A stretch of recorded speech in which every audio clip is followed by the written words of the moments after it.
বাংলা লোককথার কথা উঠলেই তো কত গা ছমছমে গল্প মনে পড়ে যায়, তাই না? আজকের আড্ডায় আমরা ঠিক তেমনই এক কিংবদন্তি নিশির ডাকের একেবারে গভীরে যাব। চলুন শুরু করা যাক।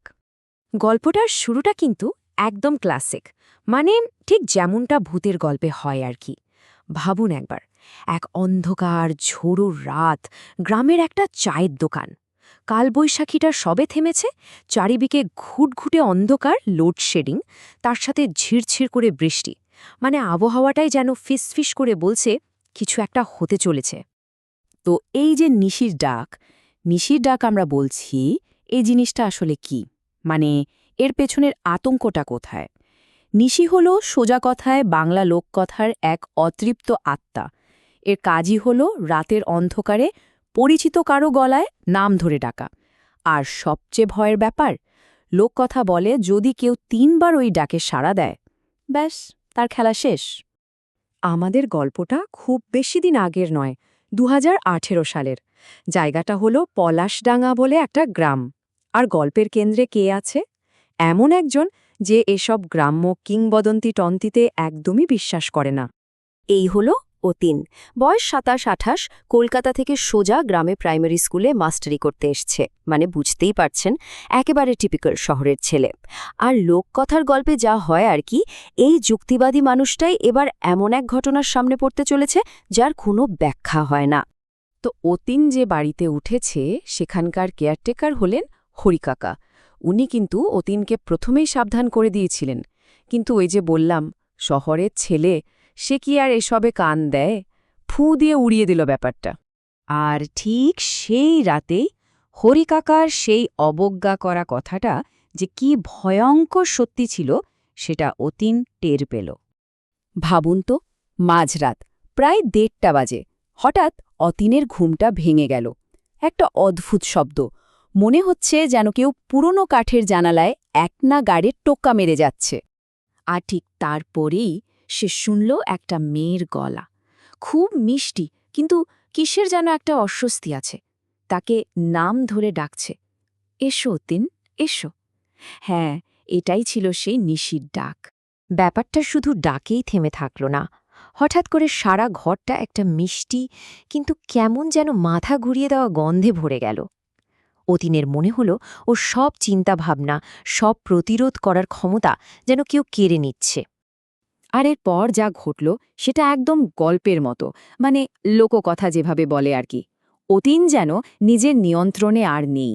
দরজাটা খুলল, দেখল একটা আবছা নারী মূর্তি তাকে ইশারায় ডাকছে, আর সে একটা কাঠের পুতুলের মতো তার পিছু পিছু যেতে শুরু করল। তারপর তারপর দুজনেই মিলিয়ে গেল ধানক্ষেতের ঘন কুয়াশার মধ্যে। কিন্তু অতীন যখন ওই বিপদের দিকে এগিয়ে যাচ্ছে, গ্রামের যারা আসল পাহারাদার, মানে মানুষ আর পশু, তারা কিন্তু ঠিকই টের পেয়েছিল যে কিছু একটা গণ্ডগোল হচ্ছে। হঠাৎই গ্রামের সব কুকুরগুলো একসাথে এমনভাবে চেঁচাতে আর কাঁদতে শুরু করল, যা একদমই স্বাভাবিক নয়। এটা হলো গিয়ে অশুভ কিছুর উপস্থিতির একটা স্পষ্ট ইঙ্গিত। আর কুকুরদের ওই চিৎকারে হরিকাকার ঘুম ভেঙে গেল। ওনার বুঝতে এক মুহূর্ত দেরি হল না যে কি সর্বনাশ হতে চলেছে। হরিকাকা তো দৌড়ে গেলেন অতীনের ঘরে, গিয়ে দেখেন দরজা হাট করে খোলা, আর অতীন ঘরে নেই। ব্যাস, আর দেরি না করে উনি অতীনের ভাইকে ডেকে তুললেন। ওনার মনের মধ্যে যে ভয়টা ছিল সেটাই সত্যি হয়েছে, নিশি দাদাবাবুকে নিয়ে গেছে। ওরা দৌড়াতে দৌড়াতে গিয়ে পৌঁছল গ্রামের ওই কুখ্যাত পাকি পুকুরের ধারে। গিয়ে যা দেখল তাতে তো ওদের রক্তহীন হয়ে গেল। অতীন পুকুরের জলের দিকে এগিয়ে যাচ্ছে, আর জলের মধ্যে দাঁড়িয়ে আছে সেই ছায়ামূর্তিটা। একদম শেষ মুহূর্তে হরিকাকা আর অতীনের ভাই মিলে ঝাঁপিয়ে পড়ল অতীনের ওপর, আর ওই এক ঝটকায় যেন ঘোরটা কেটে গেল। এখন প্রশ্নটা হলো, এত জায়গা থাকতে এই পাকি পুকুরটাই কেন? কেন এখানেই এত সব ভৌতিক কাণ্ড কারখানা হয়? এর উত্তরটা কিন্তু লুকিয়ে আছে অনেক পুরনো এক ভয়ঙ্কর অবিচারের ইতিহাসে। তখন হরিকাকা পুরো ঘটনাটা খুলে বললেন। প্রায় ৪০ বছর আগের কথা। গ্রামের জমিদার ছিল ক্ষেত্রমোহন মুখার্জি, এক কথায় এক অত্যাচারী লোক। সে গ্রামের মেয়েদের ওপর অকথ্য অত্যাচার চালাত, আর তারপর তাদের এই পাকি পুকুরেই ডুবিয়ে মেরে ফেলত। কিন্তু কর্মফল বলে তো একটা কথা আছে তাই না? এক পূর্ণিমার রাতে ওই একই পুকুরে ডুবে তারও রহস্যজনকভাবে মৃত্যু হয়, আর ঠিক তারপর থেকেই শুরু হয় এই অভিশাপ। ক্ষেত্রমোহনের বংশের পুরুষদের একজন একজন করে নিশি ডেকে নিয়ে যায়। এই পুকুরের জলেই তাদের সলিল সমাধি হয়। এই জায়গাটাতে কিন্তু পুরো ব্যাপারটা পরিষ্কার হয়ে যায়।